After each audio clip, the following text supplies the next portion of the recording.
তাসকিনের সাথে কথা হইছে, কথা বলার পরেই তো এই পারিবারিক বিষয়টা আসছে। না, এটা কোনো প্রেশারে পড়ে না। পারিবারিকভাবে এটা করা হয়েছে। আল্টিমেটলি ৪৮ ঘন্টার একটা টাইম ওনারা চেয়েছিল। ওইভাবে আজকের সেটার সমাধান ওনারা বাবা, চাচা আসছেন। এসে একটা মুসলিকা আর হচ্ছে মুসলিকা আরেকটা কি বলে? সমাধান করে মানে এটাকে উইথড্র করা হয়েছে। ঠিক আছে? তো এখন ফ্যামিলি ওনারা আসছে, ওনারাও সময় নিছিল। আমরা বসে পারিবারিকভাবে এখানে থানার মধ্যে এটা মিউচুয়াল করা হয়েছে। আচ্ছা, এটা তো যেহেতু পারিবারিকভাবে আপনারা আজকে মিউচুয়াল করলেন, আগেও মিউচুয়াল করা যেত, কিন্তু বিষয়টা এতদূর না করে এটা পারিবারিকভাবে সমাধান করা যেত না? পারিবারিকভাবে ওই সময় তো আসলে ওই রকম একটা সিচুয়েশন ছিল না। আর ও যেভাবে ছিল আসলে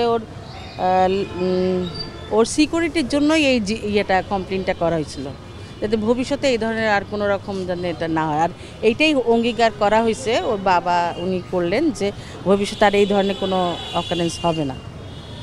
ঠিক আছে, আপনাদের সবাইকে অশেষ ধন্যবাদ। আমাদের শুরু থেকে নিয়ে এই পর্যন্ত আপনারা আছেন আর সত্যর সাথে আছেন, এটাই আমি অনেক গর্বিত, মানে আমার নিজেকে খুব ভালো লাগছে। তাহলে আপনি বলছেন সত্যের সঙ্গে আমরা আছি, যেহেতু আপনি বললেন আপনার কথা অনুযায়ী, তাহলে আজকে কমপ্লেন উইথড্র করলেন কারণটা কি? এটা কি কোনো প্রেসারে পড়ে কিনা?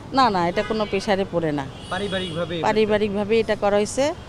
আর তাসকিনের সাথে কি আপনাদের কথা হয়েছে? তাসকিনের সাথে কথা হয়েছে, কথা বলার পরেই তো এই পারিবারিক বিষয়টা আসছে।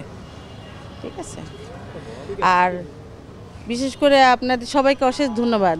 আর এখনও যে মানে কি বলবো, আর একটু যে নিউজ 24 ওনাকে অনেক ধন্যবাদ, থ্যাংক ইউ। মানে সত্যের সাথে আপনারা সবাই ছিলেন, আমাদের পাশে ছিলেন, এইটুকুই আমাদের।